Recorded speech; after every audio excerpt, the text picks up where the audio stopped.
Thukaram never escaped from the world. He faced all the problems in the world and contemplated upon God. Hence a flight came from Vaikunta to take away Thukaram. When the bodies of great Mahatmas became corpses, Thukaram got a flight from Vaikunta.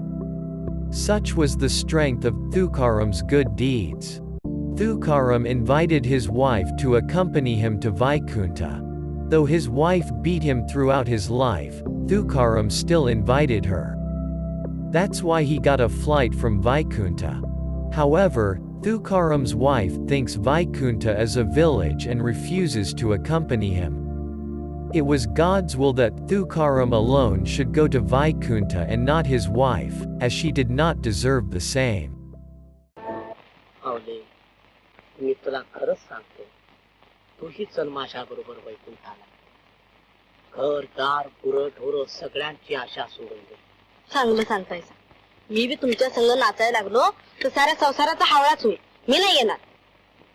आवले, या ऐहिक संसारात तू माझा हात धरला आहेस, तो असा मध्ये सोडू नको. इथं मी तुझा पावलो पावली आधार घेतला. कष्टाचे काटे तू मला बोचू दिले नाहीस.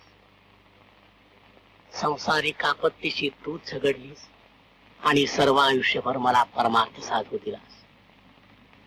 इतकंच नव्हे, माझी आवली नसती तर तुकारामाला हा दिवसच दिसला नसता. पतिनिष्ठ संसारी स्त्रीचं तू कर्तव्य केलंस. आता मी आयुष्यभर केलेल्या परमार्थाचा परमोच्च आनंद उपभोगण्याचा क्षण आला आहे.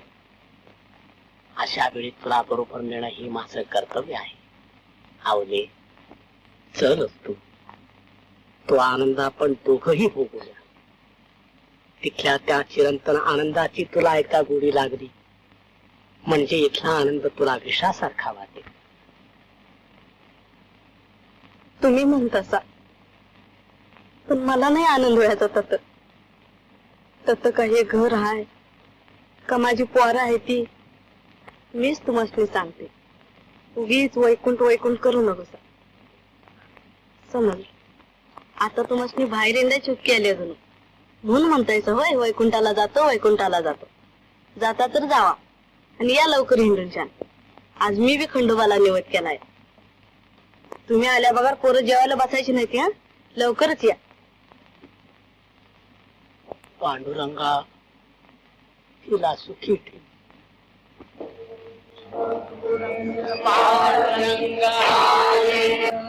आता तुम्हा सर्वांना माझं शेवटचं एकच सांगणं आहे की सुखी संसारी असावे, चित्त परब्रह्मे ठेवा. अखंड नाम हा परब्रह्म गाठण्याचा माझ्या अनुभवाचा एक अगदी सोपा मार्ग आहे. त्यानं ईश्वरावरील श्रद्धा अचल होते, चित्त शुद्ध होते.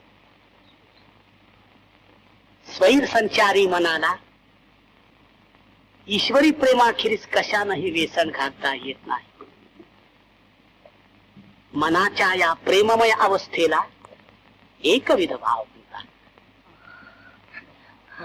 अखंड नामोच्चारानं हा एकविध भाव आपल्या अंतःकरणात उत्पन्न करून परमेश्वर प्राप्ती करून घेता येते.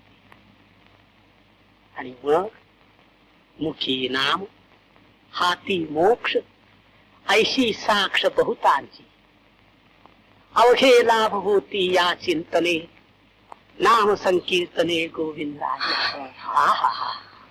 पैलाले हरी शंख चक्र शोभे करी, शंख चक्र शोभे करी, शंख चक्र शोभे करी. करुण येत म्हणे त्वरे, नाभी म्हणे त्वरे, नाभी नाभी म्हणे त्वरे.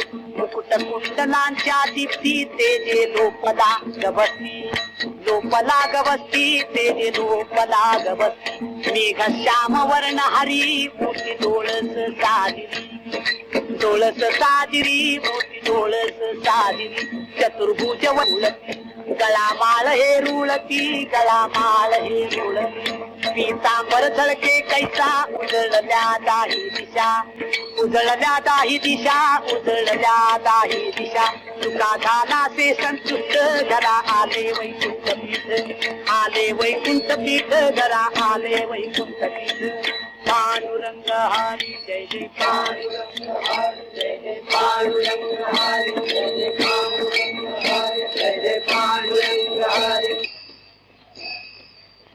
अगं पोळ्या काय करत बसली तुकोबा निघाला वैकुंठाला चल चल लवकर चल.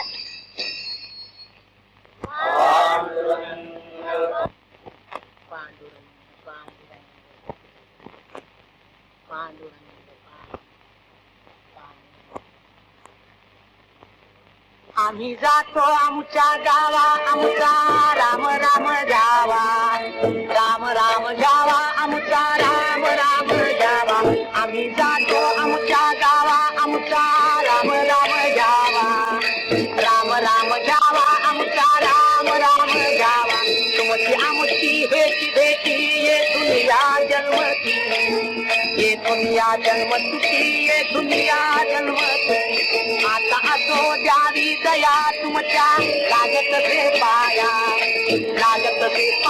तुमच्या लागत से पाया येता यथानी कोणी विठ्ठल विठ्ठल बोलावानी विठ्ठल बोलावानी विठ्ठल विठ्ठल बोलावानी रामकृष्ण मुखी बोला तुका